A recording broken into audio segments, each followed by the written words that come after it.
It was seriously one of those headlines where I read it and was like, what? They were planning what? Yeah, I had to take a moment. I looked into the lawsuit because obviously this has all been... They're suing WWE, the female writer, I can't remember her name, but she says that there was going to be a story between Aaliyah, Angel Garza and Mansoor that was like a love triangle where Mansoor had a secret. And another writer suggested that it be that he was behind the 9/11 attacks. God. Which is wrong on so many levels. Like, even if that thought came into your head, why would you put it forward to people? On the most basic level, he was 6. Yeah. Which does make that concept kind of funny, but not for a... It sounds like that's a South Park story where a 6-year-old... Oh my god. WWE, I think at the time, had just started their partnership with Saudi Arabia, so making their only Saudi Arabian wrestler a terrorist would be bad faith at best and downright stupid at worst. And I found out when looking at this that Zelina Vega lost, I think, her dad. Yeah.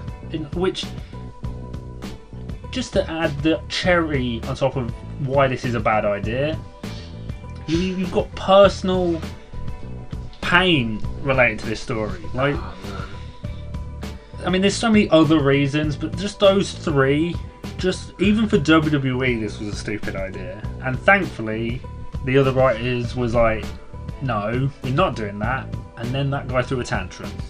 Oh my god. See, I didn't read all of that, and it kind of makes it even worse, in a way. I'm just glad it wasn't Vince. Like, you don't need another Vince McMahon suggesting really fucking stupid stories. I have a feeling, like, if that got up to Vince, he'd probably like it. He honestly would. Do you remember I think he was called Muhammad Hussein? Yeah. Back in the day, and he was essentially a terrorist character. Yeah. Imagine if we had to review that storyline. I really hope we don't, because yeah. Even just talking about it here, it just feels.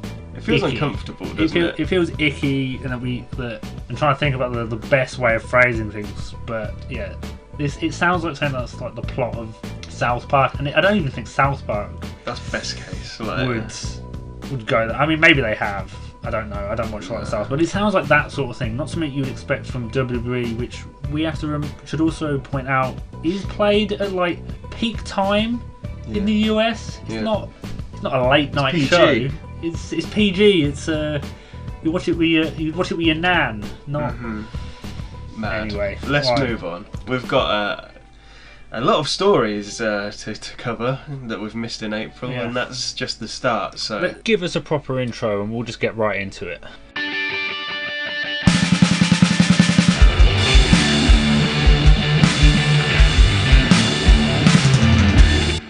Well, welcome to the Figure Forecast. We're going to review April. We've not been around much. It's been a busy month since WrestleMania, so I guess let's just jump straight into it. So, April, where do we start? Do we start chronologically at the beginning? I feel like whenever we're busy, wrestling gets weird behind the scenes. You can't stop for a second, can you? Because something happens. Yeah, let's start at the beginning, which I think is actually the day, night 2. The day of night 2, I think, is when we all start. Yep. WWE being bought by Endeavour. Yeah. Who own the UFC. I think they've almost, in a way, it might not be the correct terminology, but they've merged both of the companies into one holding company. One, which is interesting in itself. 51% UFC, 49% WWE. Yeah, no, that's interesting in itself, because my head at least goes automatically to crossovers. Like, are we going to see UFC stars in WWE or vice versa? We already do. Yeah. Well, yeah, it's true. Opens that pipeline up. Yeah. In terms of who's bought it, personally, I didn't actually know who Endeavour were. I mean, just from the outset, they've got Dana White as the head of UFC, and that guy doesn't seem like particularly the nicest guy. He's got earlier this year was videoed hitting his wife, and little to nothing was done about it. Yeah, he's also just generally is. Sometimes it feels like something off about him. He seems like a bit of a twat. Similar to Vince McMahon, so you can see why Vince was happy with that sale. So probably not ideal in that sense for me, but definitely not the worst case in terms of Saudi Arabia buying them. It's a very middle of the. I mean, Endeavour, kind of when they bought UFC, as I've seen, they kind of just left everyone in charge, let them keep doing their thing, and you imagine they're going to do the same with WWE. So it works in a. The WWE will be allowed to do their thing, but now there's someone to oversee. There's someone above Vince now. Yeah, which is interesting because that's obviously something that we've never had. Vince technically has a boss. Yeah, he does. He might not get involved with anything, but he technically has a boss. Yeah. I mean, talking about Vince, he now looks even more evil villain with his mustache. He honestly looks a bit like Dick Dastardly. Yeah. To me, very wacky races. I can't think what his name is. There's Jon Stewart, I think it is, talk show host in America, and I saw a clip of him talking about Vince McMahon, saying he looks like an AI generated image for the term snake oil salesman. He actually does. Oh my god. When I heard he had a mustache, I was thinking like big bushy, like Tom Selleck mustache, like strong. Not a pencil thin mustache. It's just so weird. I feel like his cognitive breakdown continues even further, and now is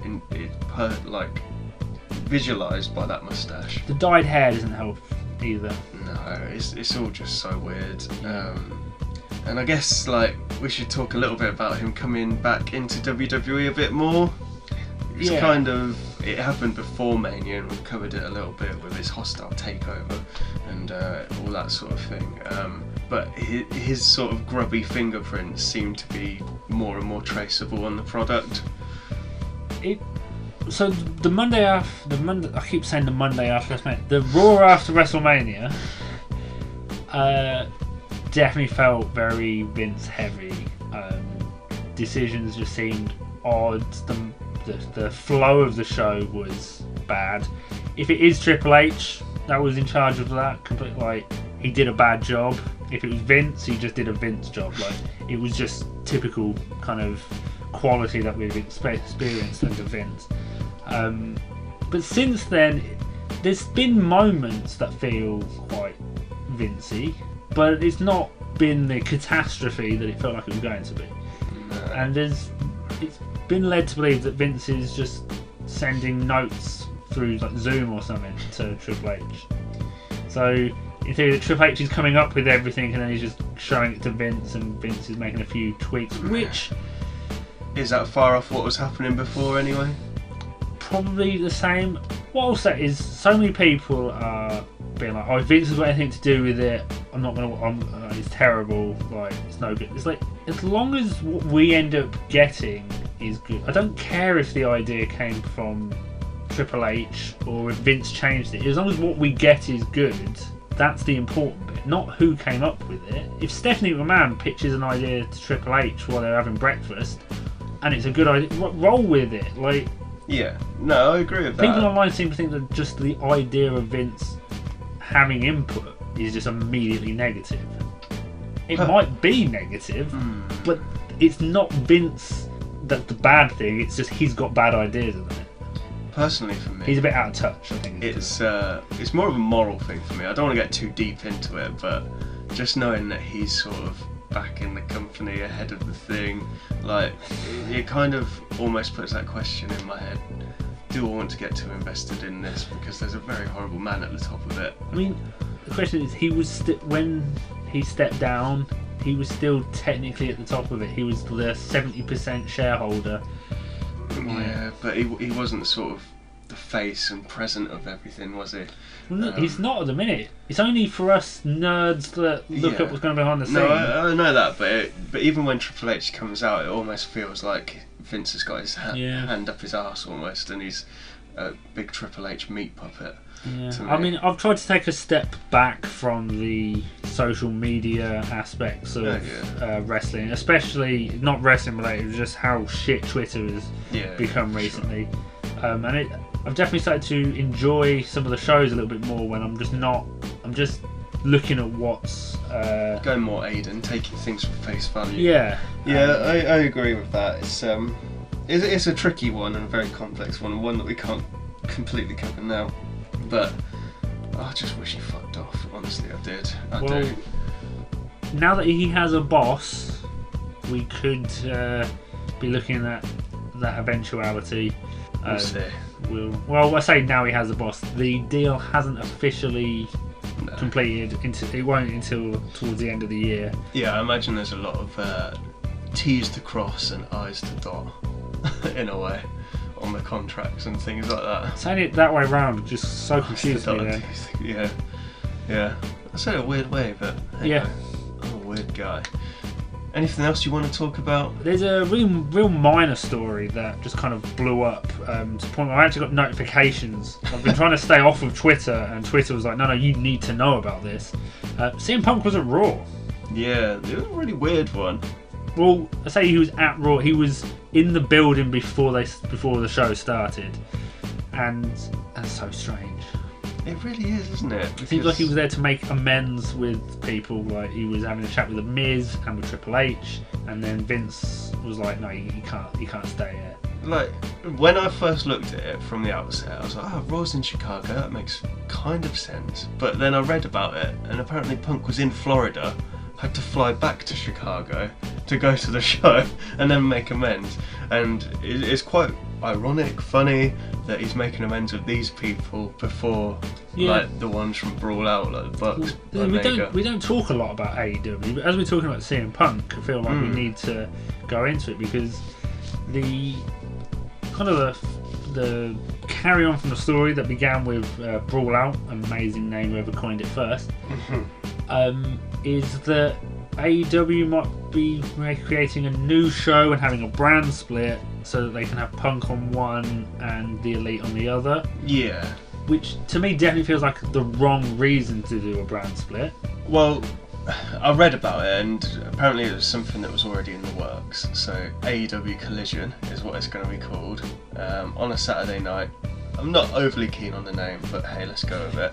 On a Saturday night means they'll be competing directly with WWE Premium Live events. Yeah, exactly. So Saturday night, AEW Collision, and I guess the situations kind of fell in place. They were thinking, oh well, we've got this massive roster, we need to split the roster, there's more TV time for people.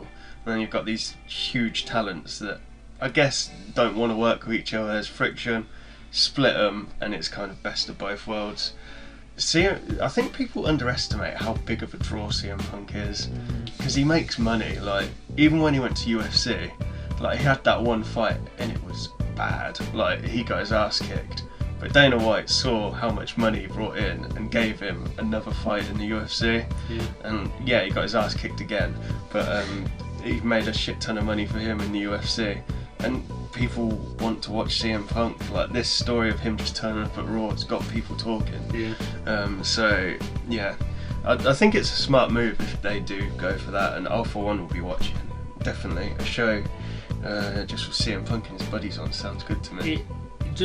If bridges have been mended in chatting with Triple H specifically, do you see a point in the future when CM Punk is in the Hall of Fame in WWE? Maybe a long time down the road. But normally they wait until after a wrestler is fully retired. Well, if you look at the people that are in there, like Bret Hart's in there now. Yeah. Who would ever think that he was in there? I guess so. Yeah. The other thing is, if you've just had a big bust up at your employer, and then the only other kind of game in town, I mean, 'cause you can go abroad, but the only other American company really kind of hates your guts. Mending some bridges is probably a good shout. Well, all of the sort of whispers that have come out is that he really misses wrestling and wants to get back into it. And I really miss him in wrestling. If you think about it, probably helps try and get AEW to push something through. Because if he's turning up, they're like, oh, why is he in WWE? We need to make sure we don't lose him. Well, how did there's two scenarios here of him turning up to Raw. Either he's spoken to Tony Khan and gone, Raw's in town, do you mind if I pop along? Similar to what Ricky Starks did with Cody Rhodes. Yeah. And he got sort of photographed sneakily or whatever. And Tony Khan seemed fine with that. Obviously a bit bigger with Punk, but if Tony Khan thinks, well, yeah, you could go there. All these people are going to start talking about it ahead of the launch of our new show with you as the main guy. Fine, that sounds good. Right, so that's the one scenario. The second scenario is Punk's just turned up there without speaking to anyone. And does that make him look a bit unhinged in a way? Well, the Vince saying that he had to leave is the reports are saying that he was speaking with Triple H and asked if he could stick around. And Triple H said he would have to check, and then Vince made the call that he couldn't, and they asked security to escort him out. They say that like he was like marched out, but I think it was just kind of like they told him he's got to leave. Yeah, he apparently went peacefully. So. But the suggestion behind that is that Vince is aware of what happens if you contract Tampa, and he's just like, no, we can't be doing this, get him out. And that's the reason he's been asked to leave, which does lend some yeah, I mean, with either one of these scenarios though, right, so you've got your EVPs in AEW, the main stars essentially, so you've got Omega and the Bucks. Both of their contracts are up pretty soon and they're negotiating. So if Punk has just randomly turned up there and you're going to make him a big star on the other show, what are they going to be thinking? Likewise, if you've got Tony approving him going there, what are they thinking? It's a lose-lose, surely. You've got the other thing is that in wrestling, you're never 100% sure whether something is planned or if something is just happening naturally. Like, so is there the very, very small, I'm not saying this would be something they would do, but is there the very, very small chance that it's like, we need some coverage about CM Punk, we need to get him back in everyone's mind again. The last thing everyone remembers is the kind of whininess at Brawl Out and then the Brawl. We need to get him back in everyone's head. Like, go to Raw because everybody's going to be talking about you now. Get some attention on Punk. That's absolutely a scenario that could happen. Like, I'm not suggesting that is what's happened, but I could believe it if someone. Do you know what? Another scenario? It is draft season. It is draft season. He was wearing a red hat. Imagine if he turned around and it had Raw on the hat. CM Punk announced for Raw. Well, we found out a little while ago that Jon Moxley's contract was expired when he was champion. Yeah. And he could have just walked into SummerSlam, like mad with the title, and there was nothing AEW could have done about it. I mean, the title they probably could have, but which was mad. Again, it's probably not going to happen, but there is that hypothetical chance that the first pick of the draft is CM Punk, who is somehow in a loophole, not in contract. Imagine. Like, it's not going to happen. It's not going to happen, but CM Punk's return to WWE is the most fan-booked thing in wrestling. Oh yeah, I mean, if you think about it, for the last 9 years we've been talking about CM Punk's return to wrestling. It would always be amazing, and there's so many ways over the years it could have worked. Although Moxley Reigns would be a hell of a match. It would be good. So that, I think, is a better fantasy booking. Yeah. But what would that SummerSlam have been? Ooh. Incredible. Well, let's talk about another big story that's happened this week. One that I feel like we're split over in terms of opinions, and that's the return of the World Heavyweight Championship. Yeah. If that's what they're calling it, I'm not sure. I think it is. It's divided opinion with us. Online seems to be a little bit more favoured to one side on both the decision to bring her out a title and the design of itself. Let's talk about the design first. I hate it. I only have one problem with it. What's that? The W should be gold. I think that would make it look an awful lot better and I'd be more favourable towards it. I just feel like it's just so WWE-anized. So I'm use that phrase. I saw someone's criticism of it that it's got 3 WWE logos on it. and that's Don't all of them? and it's got one on each faceplate and one in the middle. It's too much. You don't need that. Like, it makes it look stupid. No, exactly. And the person that tweeted about it, not to throw shade at another company because I think it's a beautiful title they've got, but they had the AEW World Title as their Twitter picture. That's got 2 on the side, both each side plate, and 1 in the middle. That's got 5, I think. Oh yeah. I think the problem is the WWE logo, not that it's there, just generally how the logo looks. Because if you think about the AEW title, a beautiful looking title, it is that old school kind of textured gold plate with AEW written across the middle. Oh yeah, for sure. This new World Heavyweight title is a textured gold plate with a WWE logo slapped in the middle. Well, why didn't they just keep it as the original design and switch? Just put a WWE logo on it. I feel like that would have been so much better. But I can get over the design. Yeah, I think once we get used to it, because remember how everyone reacted to the Universal Championship? Yeah. I mean, we're just kind of used to it now. Yeah, I agree. The right champion, I don't reckon. There's just a lot of things that I don't like about it. Like, Triple H was referring to Roman Reigns' Universal titles, right? One of those was originally the heavyweight title. But he's the unified champion. Undisputed, unified WWE. Yeah. Universal champion. There's too many words in it. Why not just split the belts? Why not get him fighting twice in a night for the belts? Is there a situation where WWE ends up with 3 world champions? How does that happen? How can you have 3 world champions in one company? I'm not suggesting they should have. This is just this is where it becomes farcical, and this is what makes me think that they made a mistake with Cody not winning it, but had the belt. Yeah, so Cody could have won both belts, and then you could feasibly see him defending both belts as individual titles. But I feel like they've made a mistake, realised that they've made a mistake, and then decided to bring out this World Championship, which now, more than ever, looks like the second place medal. I think Seth's speech about it did way more to make it seem important. And you were saying off podcast that you didn't like that Triple H kind of bagged all over the decisions that he made with Roman Reigns. Like, he's booked him like this and now he's criticising him. And I didn't even think about it when you said it, but it's going to sound like an insane sentence, but those are 2 different Triple H's.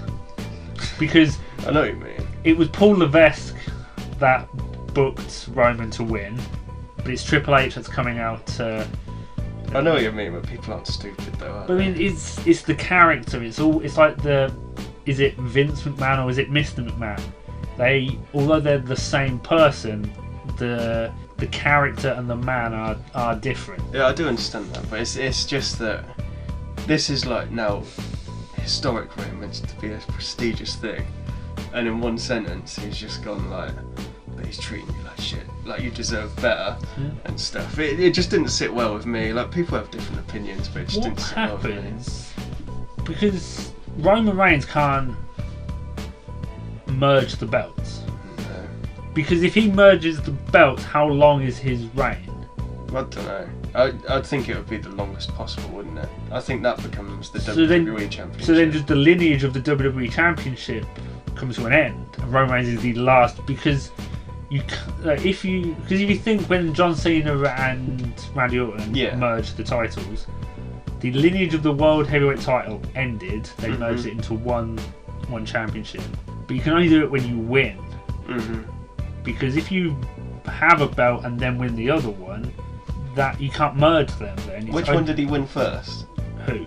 Reigns. He was Universal Champion. That's the one he's going to hit. Universal first. And then he won the WWE off of Brock Lesnar last WrestleMania. Well, I think what they'll do is probably just spaff it and they'll merge it and make it the WWE, and then say that he's been 1,000 days. Roman's reign effectively never ends. No one ever beats him for that. No, I know, but they don't care, do they?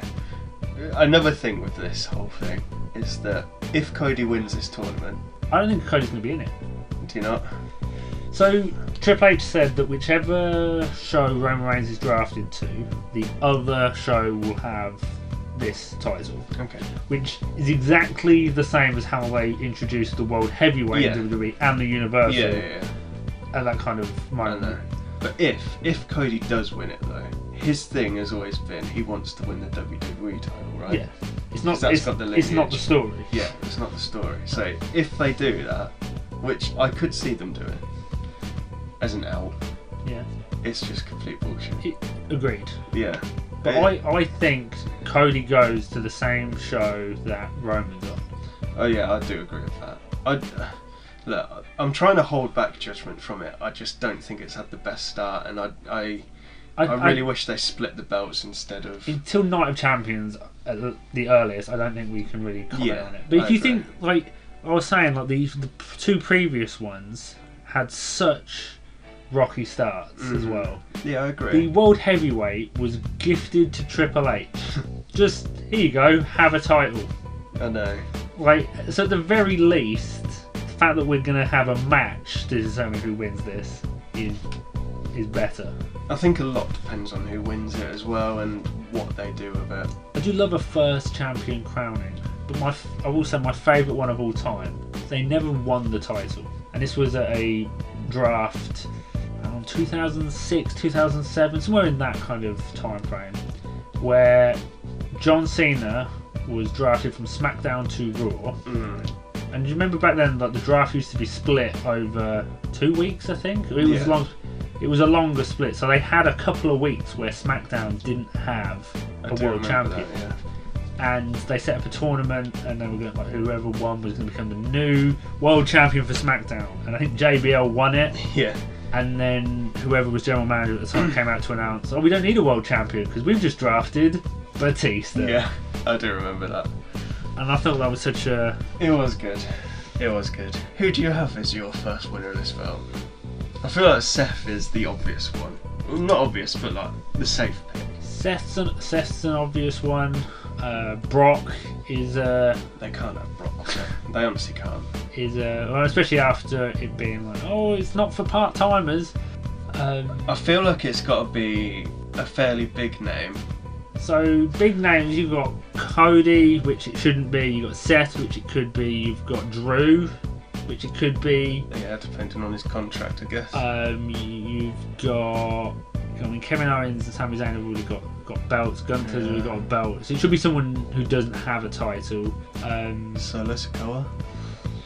Outside bet. Could be. Dominic Mysterio, why not? Yeah, I've seen loads of people draw up pictures of him with it. Finn could be. Damian Priest. Yeah. You could see him winning it, maybe. Who else have we got? Riddle. I don't think it would be him. Yeah, could be Riddle. There's a lot. The picture that I keep going to, I don't think he'll be the first winner, but I can see him winning it down the line, was Omos. Yeah. I feel like he's being built to something quite big with the matches that he's having. He's not winning them, he might not beat Seth, but I feel like he's being built to something. Edge is another one. Again, it probably shouldn't be, but he could be. Please no. He's kind of synonymous with that original title, isn't he? Yeah, I mean, there's a few different winners. I feel like Seth is the standout at this minute. Bobby Lashley. Lashley's a decent shout. Yeah, I could see Lashley having it. Seth kind of embodies that, like, I want to say B+ player in a way, because he's he's sounding like Triple H. I know, because he's won the big one, but none of his reigns have ever felt massive. If you know what I mean? I feel like he's one of those. He is fantastic. He's great, but he's not Roman Reigns. Yeah. He's not that level of star, and I don't think he's ever going to be that level of I feel star. like WWE for a long time has only ever had one person at that. I mean, I suppose you did have the John Cena and Randy Orton feud where they both felt really big, but I think Seth's been unfortunate because there was that his first title run. I'll never forget it because I was meant to see him as champion, and then he shattered his knee just before I saw him in Manchester. But when he cashed in his title, his Money in the Bank, and he was world champion, and he was in the Authority, Yeah. That's the most world champion and like the most heat he's had on him, I think. And he obviously got injured, but I feel like he would sum up the belt quite well in that sense.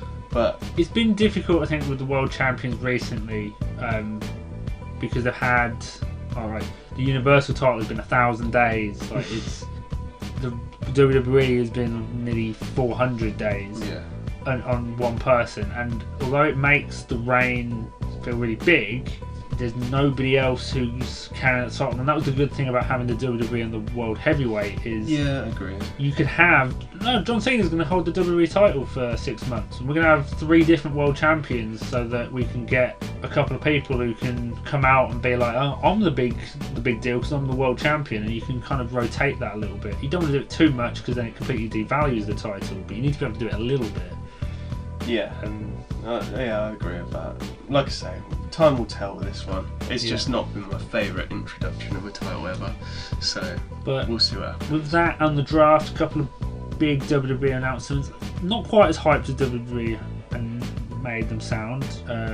Groundbreaking announcement, one that's going to shatter the fabric of WWE to its very core, I think, with the terms they used. I'm not so sure about that, but I do love a draft, and I do love there being 2 separate world champions. And like I said, there is a version of this where we have 3. I really hope we don't get that version. We've got the WWE champion, the World Heavyweight champion, and Roman Reigns as the everlasting Universal champion. Could you say 4 with NXT? That's not a world title, is it? I mean, we could say 6. We should say that there will be 5 because we're completely forgetting the women's titles, which is very sexist of us. Well, if WWE decided to book them as on a level with the men, that would be great. I'm all for that. So they don't call them world titles, do they? Exactly. It's the Raw Women's Championship. But they should call them world titles. But that's another argument for another day. I feel like we've spoken about everything that's the big ones that have happened in April. The one thing I don't want to see happen with the draft is that really fucking stupid the champions swap belts bullshit. God. Yeah, that's honestly it's the thing that I hate the most in WWE. But other than Vince. What I'll say, there's been rumours for a very long time about WWE changing the WWE title. Like basically since Triple H took over, which you also have to change the Universal and you have to change the women's. Well, they've been pushing on social media the lineage of the belts and having which one's your favourite, which kind of sort of intimates that maybe they are. Could we have a situation where SmackDown Women's Champion Rhea Ripley is drafted to Raw, and she doesn't swap belts with Bianca Belair because that's stupid, but instead the SmackDown Women's Championship becomes the insert new name here Women's Championship, has a new design, and we take the names Raw and SmackDown out of those titles. Quite possibly, yeah. I mean, that would be good. Like, you could have Rhea going over to Raw, fighting Bianca for a unified champ. I say unified. Fighting Bianca for the Raw Championship, for example, and then you get a new title on SmackDown. But they used to have that kind of with the women's and the Divas title. Yeah, they did. Obviously, design of the Divas title aside, the concept of having 2 separate names I think is a lot better. Same with the tag titles. Obviously, it used to be the World Tag titles and the WWE Tag titles. I think doing something like that with the draft will be good. And we'll find out soon. Yeah, I mean, tomorrow. At the time this goes out, both of them will probably be out there. Yeah. And we should be meeting up soon to discuss how it went. The draft backlash and the WrestleMania backlash. Where's Roman Reigns going in the draft? SmackDown. You reckon SmackDown? Yes. Is it because the Universal Championship is blue? It's because it's the main show. It's the $1 billion show, and Roman Reigns is the biggest star. There's not a chance in hell that he's going to Raw. Where's Cody going? SmackDown. He's going. I thought you thought he was going to be on the opposite one, so he could win the World Heavyweight title. No, I'm saying I don't want him to be on the opposite one. But you think that they're going to do that? I fear that they're going to do that. Okay. I fear, but he should go to SmackDown. I was hoping there was going to be there might be a little bit of a predictions thing we could do, but both of them who I would pick. So where's Bronson Reed go. Alright, actually then, we've both gone Roman and Cody to SmackDown. So who's Raw picking first? Because SmackDown's picking Roman first, then Raw's got to pick someone so that SmackDown can pick Cody. So who are they picking as their draft? Whoever they are. Either Seth Rollins or like Bron Breakker or someone like that, completely left field. Gable Stevenson. He's the one that's going to break the streak. It's probably going to be Seth. Seth or Drew, I reckon. If Drew would be a surprise, wouldn't it? If Drew, because he's been missing, hasn't he? Since. Or they could go, and it would be really cool, Gunther. Yeah. Because that would be like a statement of intent for Gunther. Yeah. Imperium. Anyway, I feel like that's a pretty comprehensive roundup. Yeah, I don't think we're missing anything and major. ramblings from what's happened in April. We're going to be back a bit more regularly. We're going to get a good schedule going. We hope. I touch wood, touch any wood that there is. But yeah, anyway, thank you very much for listening. And over to Damon for the socials. Oh, God.